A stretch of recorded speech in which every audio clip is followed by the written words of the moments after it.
Hello. I promised you all a part five of the topic of career transitions and storytelling. And I just got a little behind, but here I am. And today we're going to talk about values, right? And how values makes a difference in the storyline, but also in matching the storyline you want to be a part of with the storyline of the company that you're joining. So here's the deal. A lot of you who are watching this may be in either a couple of scenarios, right? You may be in an environment where you are looking to make a change and wondering what that change should look like, or maybe you were laid off, let go in the last few months of kind of craziness, and you're feeling a little doubtful that you can find somewhere where you feel a sense of value, matching, alignment, etc. Sorry, there's a glare on my glasses that's making me crazy. Um, so I want to talk a little bit about why matching values can be important, and then I want to talk about some ways that you can define your values if you haven't done that so far, and then I'll kind of end by talking about the role it has in the story, right, and in storytelling. So the reason why matching our values to our company's values can be so important is really, you really want to create a better sense of alignment between your values and the organization's values, right? When you do that, you tend to create greater job satisfaction, build better motivation. There's another element of this that I have found really important. If you find a company that takes the alignment of values with the people they hire very seriously, what will happen if they do that well is that, and you fit, you will walk into an organization where you have a sense of belonging because you and the other people in the company will have come for the same reasons. And again, this relies a lot on how the company seeks out people who fit their values. But that allows you to join a culture and a place where there are practices that align and fit with who you are and what matters to you, which can create a better, deeper sense of loyalty for you and can create a deeper sense of loyalty for the company, right? And I think that's super important. Shared values can improve teamwork. They create better collaboration because more likely than not, if you share values, you have a shared sense of purpose, right? And that can be super, super critical. Working in a company where we are aligned with their values can give us a really strong feeling of making a positive impact on the world and using our passions for creating that impact. And I think, again, there's so much to be said for working in a space where your passion gets to come to play. And if it's one of your values, it's even more important. So I think that's really important. So let me talk quickly about how I went about this. Like, I have done a few different values exercises, but certainly when I was doing recently doing a master's degree in organizational leadership at Gonzaga, we had to write basically a manifesto of our leadership principles and what our values are, where we operate from, and so it's called the philosophy of leadership. And so I really did that from a perspective of coming up with a handful of values that I felt very strongly connected to, and using those as the framework that I thought about my philosophy of leadership. There are a couple different ways you can do one of these exercises. For me, I used Brene Brown's book, Dare to Lead. She has a long list of values, and she kind of walks through some steps on kind of free association, picking the ones that mean the most to you, and then narrowing till you get to a decent number. And I have 4 in my philosophy of leadership.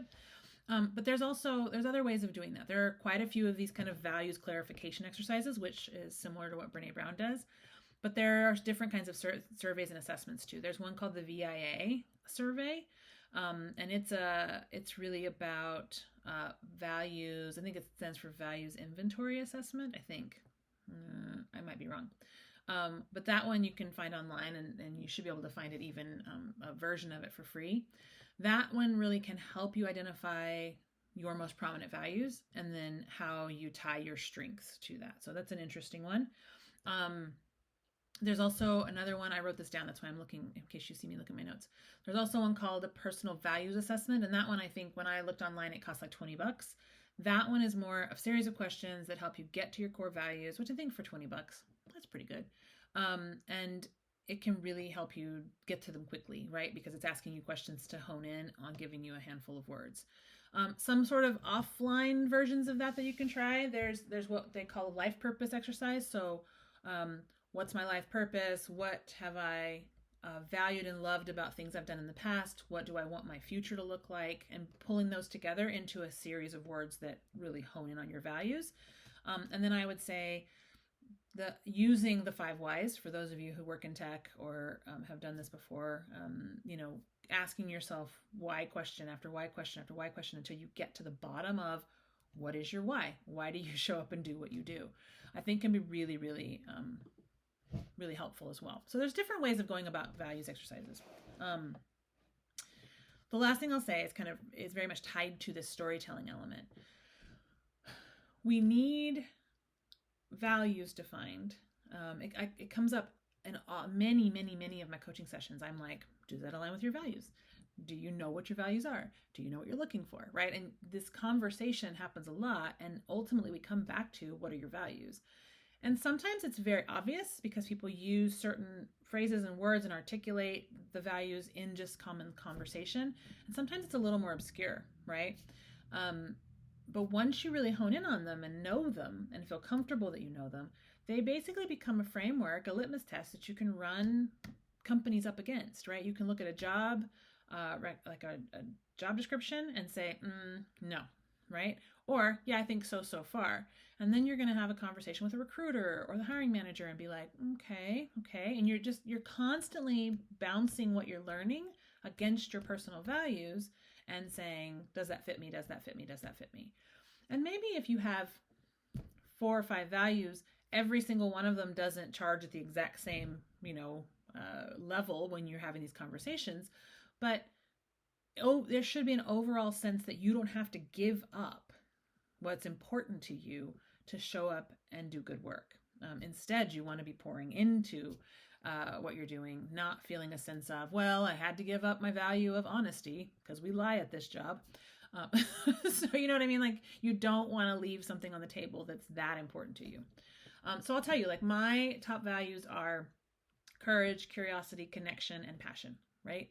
And so when I think about what I love to do, it needs to connect to those things. I need to have a sense of connection with the people I work with and work for. I need to be in an environment where we take courageous opportunities and jump into things. I need for there to be lots of room to ask questions and be curious because I love to learn and dive in and figure things out. And I want to work in an environment where I am passionate because then we run at a more fun pace. We enjoy each other a lot more, and we're each sort of jiving and using our passions. So all that to say, I think that values plays a really important role in career transition and in storytelling because there is such a huge part of who you are baked into your values, and it's really what you're looking for in order to kind of find a spot where you can have a great impact. So if you would like to work on figuring out your values and you want a partner for that, I would be happy to spend some time with you. I'm still doing 30 minutes for free, like a coaching consultation. It's a short run, so we won't be able to do a whole values exercise, but I'm happy to chat with you and kind of point you in the right direction. But if I can help you actually really dig in and determine them, I'd be happy to have a few sessions with you. I can create a package, whatever, and we can focus on that. So ping me, let me know, and would love to work with you. Have a good day. See you later.